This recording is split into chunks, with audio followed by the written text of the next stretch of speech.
విదేశీ పర్యటన ముగించుకుని తెలంగాణకు చేరుకున్న సీఎం రేవంత్ రెడ్డికి కాంగ్రెస్ నాయకులు అభిమానులు గ్రాండ్ వెల్కమ్ చెప్పారు. 10 రోజుల పర్యటన ముగించుకుని రాష్ట్రానికి తిరిగి వచ్చిన సందర్భంగా వెల్లువలా తరలివచ్చి ఘన స్వాగతాభిమానం కురిపించిన కాంగ్రెస్ నాయకులు కార్యకర్తలకు ధన్యవాదాలు తెలిపారు రేవంత్. తెలంగాణ రాష్ట్రానికి పెట్టుబడులే లక్ష్యంగా ఈ నెల 3న సీఎం రేవంత్ రెడ్డి సహా మంత్రులు, అధికారుల బృందం విదేశీ పర్యటనకు వెళ్లారు.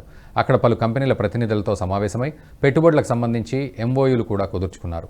10 రోజుల పర్యటన విజయవంతంగా ముగించుకుని హైదరాబాద్ చేరుకున్న సీఎం బృందానికి శంషాబాద్ ఎయిర్పోర్ట్లో కాంగ్రెస్ ఎంపీలు, ఎమ్మెల్యేలు, పార్టీ శ్రేణులు ఘన స్వాగతం పలికారు. దీనిపై స్పందిస్తూ స్పెషల్ ట్వీట్ చేశారు.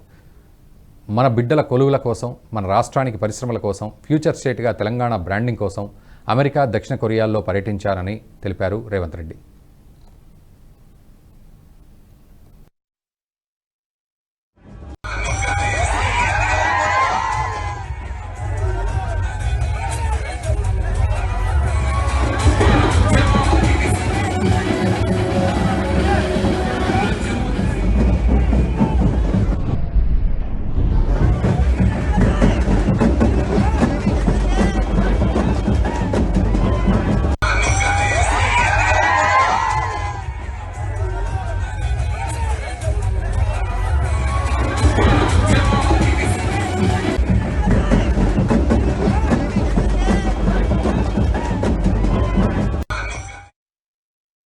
ఈ వీడియో మీకు నచ్చినట్టయితే లైక్ చేయండి, 10 మందికి షేర్ చేయండి. అలాగే కామెంట్ల రూపంలో మీ అభిప్రాయాలను మాతో పంచుకోండి. Nationalist hub group of channels ను సబ్స్క్రైబ్ చేసుకుని తెలుగునాట జాతీయవాద జర్నలిజాన్ని ప్రోత్సహించండి. ఈ వీడియో కింద ఉన్న బెల్ ఐకాన్ పై క్లిక్ చేయడం మర్చిపోవద్దు.